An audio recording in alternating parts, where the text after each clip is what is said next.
We have 54 stores across the country. We are a multi-channel men's and women's casual, California cool apparel business. We really hope that our product invites a little more ease into your life. How is the marketing for this, and how have you found that you're able to communicate this to consumers and to all your audience? We care a lot about our marketing. We put a lot of emphasis on brand voice. You don't want it to feel like someone's marketing at you, but you want to feel like you're talking to a friend, someone that's trusted. And what do you feel has been the best channel? Because our product is so soft, and because so much of the experience of it was tactile, we focused on stores first and probably focused on catalog first as our first marketing channel because it feels ring really authentic for us.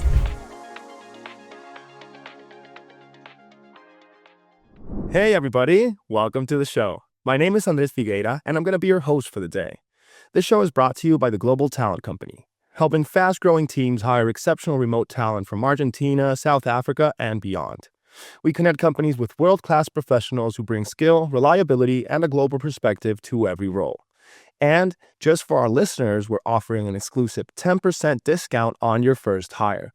All you need to do is visit globaltalent.co, click Start Hiring, and mention the podcast listener discount when we reach out. And today with me here, I am speaking with Renee Halvorsen, the Chief Marketing Officer at Marine Layer, a San Francisco-based casual apparel brand for men and women. And with that said, Renee, welcome to the show. It's a pleasure to have you here. It's awesome to be here too. I'm excited to connect with you today. Us too. We're so happy we were able to make this work. And Renee, just so that we can get the audience a bit more in context, would you be able to tell us a bit more about your background, who you are, how you came to be the Chief Marketing Officer at Marine Layer, and then maybe just what Marine Layer does in your own words? Awesome. I love talking about those things. So I actually am just coming up on my 11-year anniversary at Marine Layer. I lead marketing, e-commerce, creative, and customer service. And when I joined Marine Layer all those 11 years ago, this business was actually more focused on our retail presence first. Like retail and rent was really marketing before anything else. So when I first joined Marine Layer, I was really charged with growing the online business. And it was like light bulb moment.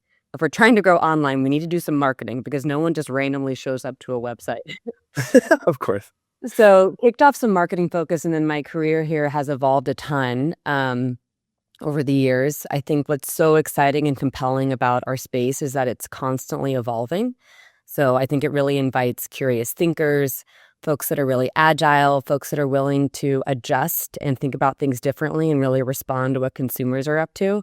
So it's a huge part of what I've been up to for the last 11 years. And funny enough, for folks that are thinking about their own career path, I did not know I wanted to be in marketing all those years ago. I was an economics major in college. I went into banking because that's what everybody else said you should do. I feel like I got really lucky being in San Francisco. Gap Inc. is an incredible hiring force that really pulls in a lot of great talent. And so did some epic years around Gap Inc., really getting extremely versed in all different disciplines within retail. And then since then have really loved being a part of the Marine Layer team and growing this business.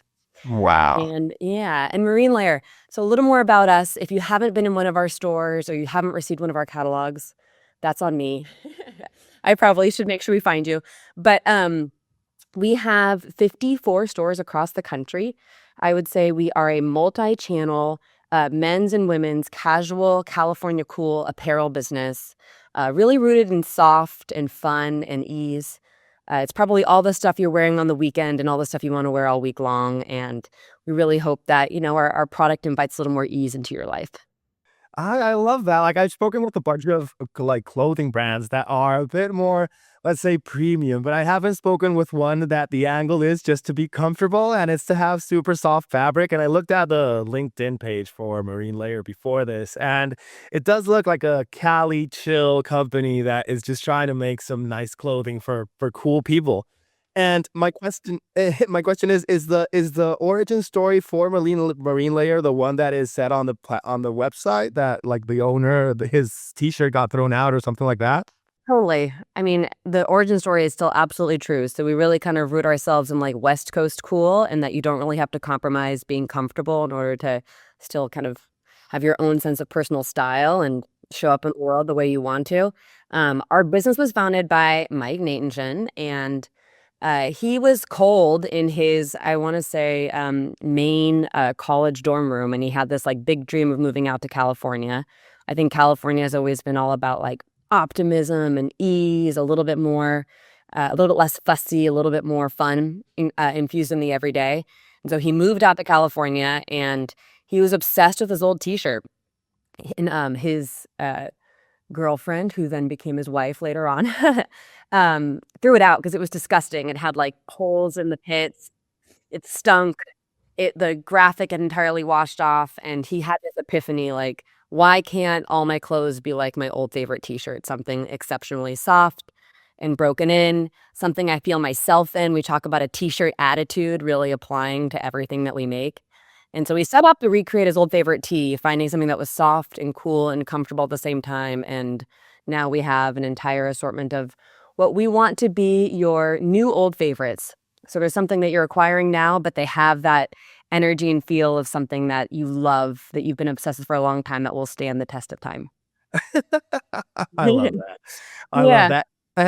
And Renee, does like the marine layer clothing, what specific demographics or age groups do you feel or do you see that are buying it the most? I think that's actually one of the coolest things about Marine Layer is that while I think like the peak of our consumer or like the highest quantity of our consumers are probably millennials, um, mid to late 30s and early 40s, we actually see our product like really spanning very widely across a lot of different demographics. In the holiday time period, our store teams talk about the cross-generational gifting that happens, like, 18-year-olds that are buying it for their dad, 40-year-olds that are buying it for their dad, or, like 67-year-olds that are buying it for themselves and their whole family. And I think it's a brand that probably feels most relevant from a lifestyle standpoint for 30s and 40s, but really appeals to everyone. Okay. Okay. Yeah, no, I would imagine, and comfort is something that everybody wants. So I imagine people must not discriminate according to their age to see if they want marine layer or not. If it's Yeah, comfortable, we you can't say like that. stage, not age. Like it's more of a lifestyle and a vibe, and everyone's included. Okay, okay. Yeah. And in terms of then what marine layer represents, how you people are like creating this clothing, making an emphasis on the comfortableness of it feeling old but being new. How is the marketing for this, and how have you found that you're able to communicate this to the consumers and to all your audience? We care a lot about our marketing, and if you receive our catalogs, if you've seen any of our digital ads, if you've been in our stores, you've probably noticed that we put a lot of emphasis on brand voice. I think a huge part of our brand being about fun and optimism and ease and cool is making it feel like an authentic person. Okay. You don't want it to feel like someone's marketing at you, but you want to feel like you're talking to a friend, someone that's trusted and has a cool style point of view. And so we spend a lot of time on copywriting, on image selection. We love doing really beautiful, aspirational, like lifestyle photo shoots that kind of capture the essence of our brand. A lot of them are very travel rooted or kind of focused on California or the West Coast, but it kind of captures a moment of like, what would an awesome aspirational 3 days away look like, that sense of escapism. And I think we can do a great job telling that story through photography and video content and tons of great copy. Okay. And what do you feel has been the best channel or the ones that you're able to work with the most in order to communicate that? We love all the channels, but I actually think part of Marine Layer's secret sauce is our catalog. Catalog is similarly like kind of an analog marketing tool, but I feel like it really invites a longer form conversation with our consumers. So rather than like a flash in the pan moment that you're seeing on Instagram as you're scrolling your feed, if you're getting a catalog from us, you're really able to see our entire assortment. You're able to pick up on the look and feel of our business, and you can kind of hear our voice and tone, understand the products that we really stand for. So for Marine Layer specifically, I actually feel like catalog has been a huge part of how we've been able to scale and grow our business, and it feels really specific to us. And this is physical catalogs that you're mailing to Yeah, people's homes? Wow. totally. Yeah, old Okay. school stuff, old school stuff. We mail about, yeah, 8 catalogs across the year, and they're super effective. I think they're a really effective tool for introducing ourselves to new customers, but they're also really effective to keep folks engaged with kind of what we're all about. And again, I think it lends itself to like it's not just a one moment or one product idea. There's like a whole lifestyle brand that we're inviting customers to participate in. Yeah. I like that you mentioned that it's like an analog way of marketing that isn't that used anymore, but I do see a trend in the rise of analog methods to do stuff nowadays just because AI and deep fake images and all of this what's it called? Like all this facility for creation that allows AI is now making things made by the human hand, like playing an instrument in person or reading a real book or getting a physical catalog in the mail. It makes things worth so much more because it feels a lot realer. So I think it's really cool that you guys are using that as a method of marketing. I'm looking at the website right now and Marine Layer is giving me, and I don't want to name competitors, but it's giving me like Hollister vibes. Could that be something? Ooh. No, I think that's fair. I think they also had like a very beachy aesthetic, very kind of laid back. I think there's always been this like iconic energy about the West and what it means to go West and to lean yourself into a lifestyle that feels more indoor, outdoor, that, yeah, like invites a little bit more of some respite and fun into your life. And so Hollister certainly got it. I feel like probably a slightly younger demo for Hollister, but those are a lot of the same vibes that I think we're trying to capture. And yeah, I love what you're saying about analog marketing. I totally agree. Marine Layer has been around for about 15 years. And when we first started, because our product is so soft and because so much of the experience of it was tactile and best experience in person, we focused on stores first and probably focused on catalog first as our first marketing channel because Okay. it just rang really authentic for us. And so that was true, 15 years ago. I feel like the more recent, call it 7, 8 years of growth have been really focused on digital and challenging our teams to think about how do we translate that in-person digital experience or even our catalog, flipping through a catalog experience to our site. But more recently, I totally agree with you. I feel like consumers are really craving something that feels real, something that they can trust.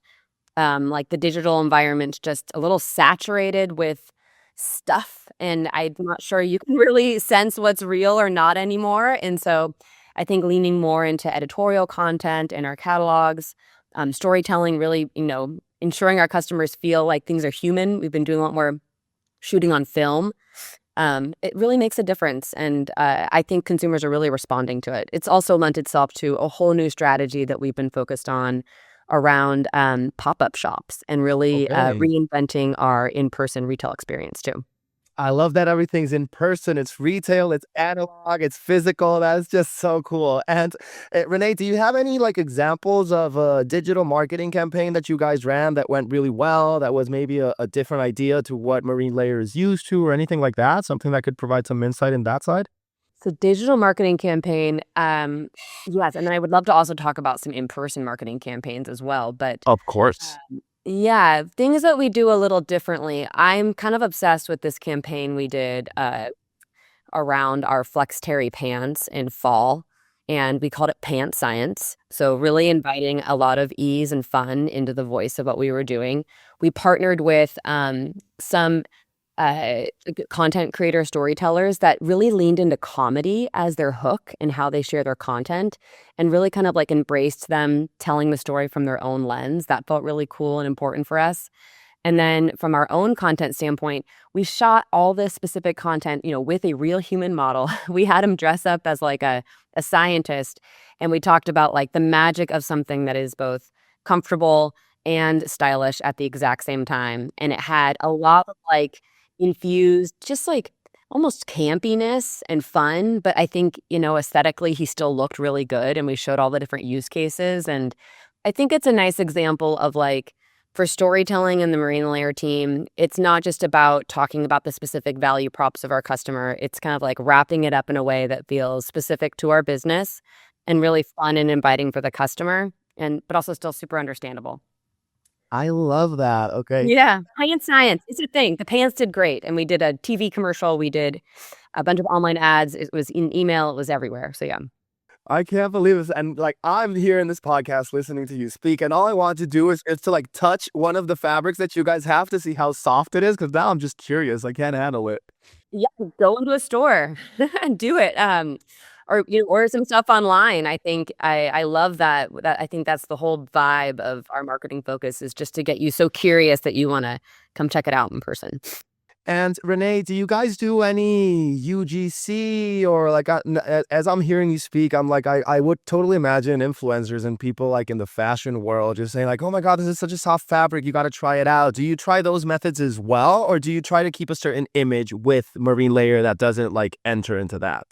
I think that's a really great question how you phrased that, and I think it's an important consideration for anyone in a marketing role thinking about how to partner with content creators.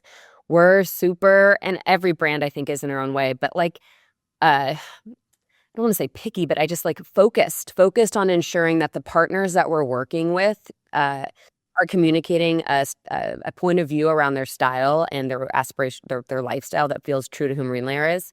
Okay. Um, I think the piece, though, is like probably focused on picking the right partners, but then after that, really giving them the freedom to explore communicating whatever feels super relevant for them.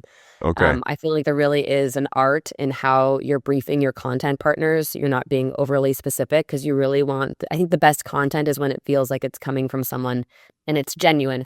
In the same way that we really focus on our brand voice being genuine and human, we want our content creators to be able to do that too.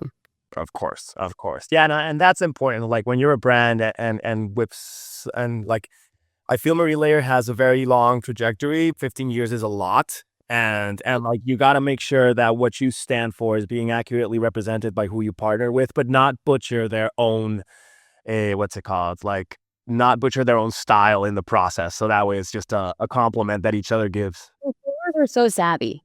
I think they can smell out when something feels forced or when something feels like someone's getting paid to do something or it feels unnatural. And from the marine layer standpoint too, right? Like we wouldn't want someone to see our content feeling like, again, it's being forced into an impression zone or any consumerism without it being super authentic and true to, the content creators POV, but also the marine layers. Now, I also have another question, which is more like let's switch in the perspective here. And you mentioned that you have 54 retail stores around the States and that you're currently moving offices because you're expanding. So that leads me to question is then how big is the Marine Layer team and how big is the company? How many people do you have helping you out? I'm not entirely sure if we're disclosing sales numbers, but we're growing very rapidly. I can certainly share that piece of it. I can also tell you that we have about 70 employees here at HQ, and we're growing really quickly. We're scaling our retail teams, our digital experience teams, our design teams, all of the teams. It's really, really fun to be at a business that has been experiencing just really consistent, sustainable, healthy growth. Okay. And I'm really proud of the business that we're building. It feels like all of us are working really closely together to really reinforce our brand positioning, but then also do it in a way that's really efficient so that we can, like afford to offer all of our team members, good, healthy career growth, good salary growth, all the good things so that people feel really bought into continuing to build this business with us. So all those things are awesome. I'm really pumped about our new office. We are currently in this like absolutely beautiful, iconic, like old movie theater space, which has super high ceilings and tons of exposed brick. And I feel like it's very inspirational from a creative standpoint and just reminding us to think kind of out of the box and how we approach our work. But we have definitely outgrown it. So it'll be really fun. We have a similarly interesting space. I'd be thrilled to talk more about it as we kind of release more information coming up in the pipeline, and we're hoping to move kind of before Q3. So yeah, Awesome. Before Q3, that's well, that's soon. Q1 is passing by like this. I I can know. can't believe it. But now that you mentioned expanding teams, Renee, changing HQs, and also being and growing efficiently, this leads to my next question, which is a perfect segue, and that is, how are you guys leveraging AI nowadays? Have you found any unique or curious or peculiar ways to use it within the marine layer ecosystem? I'll say now. For sure. I think that's a great question. And, talk about things always changing. And I think as, leaders in our org always having to be open to more change. I think I've been kind of grouping AI initiatives as like maybe more revenue driving, consumer facing initiatives versus more operational efficiency focused initiatives or communication efficiency initiatives. And for the most part, I think Marine Layer is more focused on the back end efficiency driving initiatives. Okay. For the front end side of things, I think we really want to focus on protecting and investing in trust around our comms with our customer and making sure they feel like it's coming from us. And, we're shooting on real models, we're writing our own copy. All those things feel super important. On the back end side, though, it's awesome. I was joking recently that like sometimes AI tools make me feel like a superwoman because I feel like you can do so much more. It's not like we're replacing teams or anything, but I think it's really allowing teams to do more. And one of the more recent examples I've come up with is, I love customer relationship management. I love CRM. I love analytics. I think understanding what the customer is telling you is such a powerful tool, but a lot of the CRM analytics metrics that businesses like mine like to pull are like insanely time consuming to pull and Ah, okay. really difficult to look at, like really complicated multivariate analysis, understanding like what drives higher lifetime value or what drives higher loyalty with a business. And I've been playing and demoing with a lot of tools lately that let me look at those things just so much faster. And then I think I'm able to jump into more actionable insights and collaborate with our teams. And that feels super awesome. Some other analytics tools that let us look at how folks are shopping on our website. So if they're not responding to a certain image on our product pages, maybe we consider a different image, different copy testing. It just kind of feels like all these cool things that we were already doing, we're able to do faster and more effectively, which is really powerful. I, And I then I you really can like how you're framing it as well, because the fact is that a trend I hear a lot is that, oh no, AI is here to take our jobs, but it really is here to partner with us. And if you're able to adapt and use AI to your advantage, you'll just become that much of a better worker in whatever you do. And I really feel that it's just here to help us optimize and be more efficient with whatever we do. And, And like, and I've really also try felt to be the curious thinker. Like, I really talk to my team about that, the importance of, like, I want you to be the curious person that's challenging. Is this true? Is this right? What would I ask next? Like, that's the role that you get to sit in versus, I mean, for some of these data analysis things, it's like hours or days of rewriting SQL code to understand the question that you're trying to answer. So I feel like, again, it puts you back in the seat of driving the analysis versus having to actually do all the kind of very time consuming grunt work. exactly. Yeah, because the legwork is now more efficient and you can actually do what matters most, which is analyze the results, which is create a new strategy based on what you learned. But it really provides that time again for you to be able to focus on what matters. The other tool that we're starting to use, which I think is super fun and compelling, is um, when we're mocking up product and trying to understand how things are going to be outfitted together. A lot of the time we're doing that earlier on and we don't have the best samples. So being able to use some AI tools just for internal comms within our team so that we can all be super clear, like, oh my God, yes, like next fall, it's going to be this vibe and this is how it's going to come together. That's actually been a really powerful tool for us as well. So yeah. Okay, so it's to like preview different sets that you might have planned for that season, and that way it's not for the public view, but more for internal users, as you mentioned. So we can kind of get a better sense, like, is this all going together? Is this too much print? Is there enough texture? Is the vibe coming together the way that we want to? We can kind of do a little bit more of that visualization earlier on. And That is so cool. And are you using a certain LLM for that, or is it a proprietary thing you guys developed, or where are you getting this tool from? I think right now we're using a tool called Vizcom, but I actually think that's a really interesting and important question. Like, how much of it is, new tools that you're embedding into your business versus building things from scratch within a kind of existing LLMs that are out there? What are your goals as CMO for Marine Layer this year, and what would you like to accomplish in this 2026 that we have upon us? I've been talking about like this year more than years past feels like a new frontier.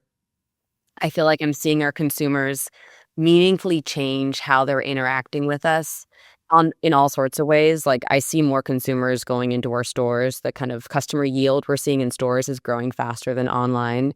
I Mm, think people are engaging with digital channels differently. I don't think people are reading emails as much as they used to. I think we're all hanging out in Slack. Um, I think some of the digital content stuff is getting a little saturated too. The AI kind of creating some moments of distrust. So I think it's forcing us to think differently about creating really authentic content for our consumers. And it's exciting. I kind of feel like it's an invitation for us to almost approach all of our channels a little bit differently and meet the customer where they're at. And yeah, so I feel like that's a super huge goal, but that was something I've been asking my team about lately is like there's so much momentum and inertia to keep doing things the way that you're doing them. And so for all of us to just take a deep breath for a second and stop and rethink how we're approaching all of our channel touch points and ensure that it's really speaking to what our consumer is up to in 2026 versus what they were up to in 2019. I must reiterate, analogs coming back. So physical analog retail stores have like a touch and go thing. So you see the fabric and then leave. Yeah, totally. And so we actually did these pop-ups. I feel like that's also been inspiring and fueling a lot of the shift and changing how we're approaching marketing. But we did these pop-ups in New York and San Francisco in holiday of last year. And it was really fun. It was a personalization pop-up. It really invited our consumer to place patches and embroidery all over our extremely soft, of course, selection of Cloud9 fleece. And I think it was an awesome experience. It really invited dwell time. It really, I think, leaned into this moment of shopping as entertainment. Like it's less Okay. about accumulation and it's more about the experience that you got to have with Marine Layer. And Andres, it was crazy. The pop-up in San Francisco was our number one traffic location in the entire fleet. We saw huge amounts of dwell time. We had a line around the corner. The mayor popped by. It was it was a phenom. I think we knew it was going to be good, but I don't think we understand it was going to be this good. And it's another, I think, data point that reinforces, yeah, like shopping is entertainment, experience is meaningful. And I think it's inspiring us to think about all of our marketing channels differently. Of course, and it goes just right back to the whole analog conversation. Like the customers getting hands-on experiences about what the brand is about. They can even like what's it called, embroider the different patches, or just choose the fabric. I just feel it's inviting them to be a part of the process, and that's how you feel most identified with the brand because you feel like you're one more of them. And it's like, of course, it's my family. It was so fun too, because, talking about partnering with content creators, we had so many instances where we didn't even formally ask someone to come in as a part of a partnership. People just came in and created content because there was a story to tell.